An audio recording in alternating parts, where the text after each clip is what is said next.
Tears were shed, hearts were broken, legends were born. Men pitted their wills and wit in what may have been the fiercest competition they've ever endured. With friendship on the line and glory for the taking, nothing was sacred. I'm talking, of course, about the 2015 season of the Fantasy Yolo League. Welcome to the Rundown.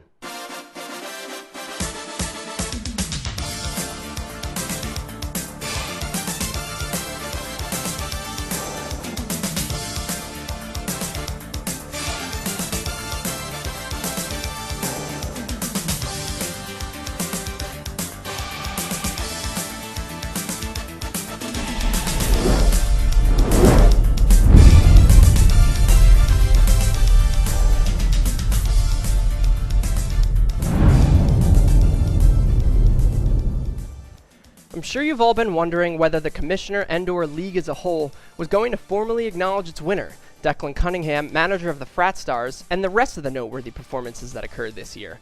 It was quite the opposite of a dream matchup for the rest of the league's managers to view in the 2015 Gronky-Roddy League Championship. I like to think that everyone would have been most happy to observe a matchup between our friendly neighborhood Luke, 100% Bud Grau, and the ever non-threatening, barely participating Evan, how many zeros will he trot out, Heflin. Alas, we were stuck watching a tussle between an unrelatable 20-year-old Irish-American who regularly sports Vineyard Vines and LL Bean apparel, and an insufferable tradeaholic, a media-controlling non-Gentile who I think every other league member on some level roots against. But that's what fantasy football is all about. It's about a potentially banished league taco flaunting a wooden cock in his Floridian apartment while still ruminating over his decision to trade an RB 1.5 for chump change. It's about a new member getting bent over a barrel and beaten with a switch when he traded away a Viking father figure famous for doing the same thing to his own son. It's about a salty potential doctor and a newlywed sports guru not making the playoffs because they don't know how to play matchups. For the love of God, fantasy football is about a dedicated commissioner having to hear from his synergy drafting roommate who, after reminding me that he's in first place for 5 straight weeks, still asks what team Hopkins and Ivory are on, ultimately going on to deservedly tank down the stretch. I especially relish in the controversy that tends to erupt in our league. And to that point, I hope you're back next year, Kyle. I promise to always be ready to oblige requests from managers to make semi-legal late lineup edits. Without further ado, I'd like to congratulate the Frat Stars on asserting their dominance over the league and holocausting I Will Harvest You in the championship. I'm happy to keep the trophy in the family, and anyway, I'll probably embezzle most of the winnings one way or another. To think, an auto-drafting, allegedly class-attending Manzalian frat brother was able to come out on top. Boy, that's depressing. I'd like to separately congratulate Michael Rhodes for putting his well-assembled Crimson Chins to absolutely no use by not playing his matchups and thereby not making the playoffs. I'd also like to sarcastically congratulate Jeff for flopping when it mattered most. The Yolo Bowl fell on Christmas weekend, which I think played a large part in Declan's victory. I'm sure Ted J-Dubs is regretting his Aruban vacation, as he was left with neither holiday spirit, nor pride, nor gentility. Let me just quickly also laud the Salt Titan Philip Cockwell on his inability to achieve relevance this season. And one more shout out to Evan, who even managed to suck the fun out of the Sacco Bowl by making it too easy to lose. Before getting into the full awards portion of the show, where we'll have some sideshow winners to announce, I'd like to bring out a very special guest, my colleague and an incredibly knowledgeable sports enthusiast, Adam Merritt, for a little segment we like to call Trading Tragedy. Over to you, Adam. This year's Trading Tragedy is reserved for 2015 League Virgin Chris Baird. In Week 8, he willingly accepted a deal with Jeffrey Weinstein in which Chris gave Adrian Peterson and Russell Wilson in exchange for Doug Martin and Andrew Luck. After that trade, A. Pete would go on to score 138 points, an average of 15.4 per week, and Russell Wilson would amass 206 points, averaging 25.8. Meanwhile, Doug Martin totaled a respectable 99 points from Week 8 through 16, averaging 11.1. But Andrew Luck played in just 2 more games for the season, scoring all of 39 points. Fortunately, Jeff didn't end up holding on to Russell for his statistical avalanche down the stretch, but he did use him to acquire OBJ and Ronnie Hillman. Jeff turned around and again targeted Chris, using Hillman to acquire Amari Cooper. Cooper would be a key factor in Jeff's semifinal victory that advanced him to the championship. All told, Grizzballs Deep suffered a net loss of 206 potential points as a result of this trading tragedy, depriving his weekly lineup of an average of 12.1 points. Certainly even more harrowing is the fact that this pivotal trade armed to Wiley J-Dubs with more trading ammo to use on his fellow managers. Chris single-handedly fueled the roster shuffler's fires, enabling Jeff to slink about the league on an endless hunt for trades that were many times unnecessary and other times comically lopsided. Back to you, Ryan. Welcome to the Sideshow Awards portion of our show, where we hope to recognize some of the brave moves and managerial decisions we saw in 2015. The Boldest Draft Award goes to the manager who was able to use his wits and risk-taking ability to assemble a core of productive players heading into Week 1. This award goes to Declan, who highlighted the flawed human condition by winning it all with an auto-drafted roster. Next, we have the Chevy Silverado Most Valuable Pickup Award that goes to the manager who was able to find a diamond in the rough and add some serious value to his team during the season. This award goes to Joe. In Week 9, Joe looked to replace his fallen stud Le'Veon Bell with a wizened old back by the name of D'Angelo Williams, who'd been dropped by Phil in Week 3.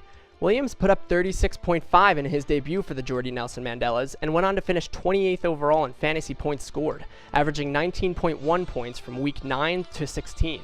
He was a big reason for Joe's third-place finish. Up next, we've got the Promiscuity Award for most trades and roster moves. I doubt I need to explain the meaning of this honor or why it goes to Jeff, but I'll summarize the latter.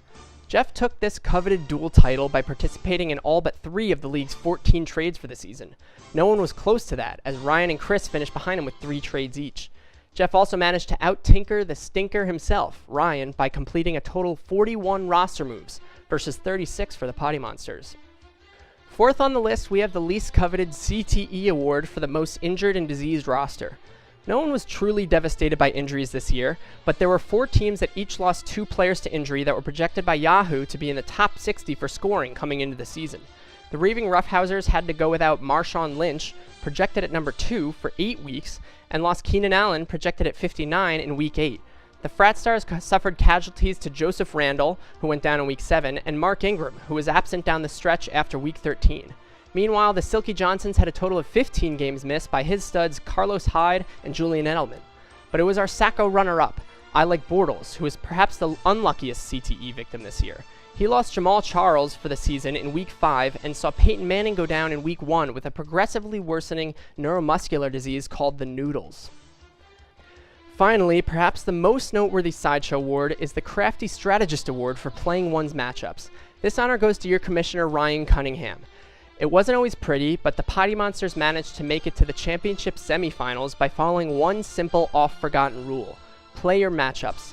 While most other league managers seem to ignore or lack a fundamental understanding of the importance of matchup playing, Ryan didn't. Week in and week out, he was able to navigate the murky waters of fantasy football on his way to a solid, borderline satisfying season. The Pomos, as people have been calling them lately, were able to shift formations on the fly and showed an incredible knack for the old plug-and-play. On more than one occasion, he managed to sneak a no-name Gruden grinder into his flex spot, going unnoticed behind enemy lines and finding ways to utterly dismantle his opponent. By the end of 2015, Ryan's group of carefully assembled infantrymen had revolutionized the game with a semi-successful Chip Kelly operation. We've noted most of the winners in previous portions of our show, but lest they be outdone by the Sideshow Award winners, I'd like to officially present the managers who earned this year's top honors.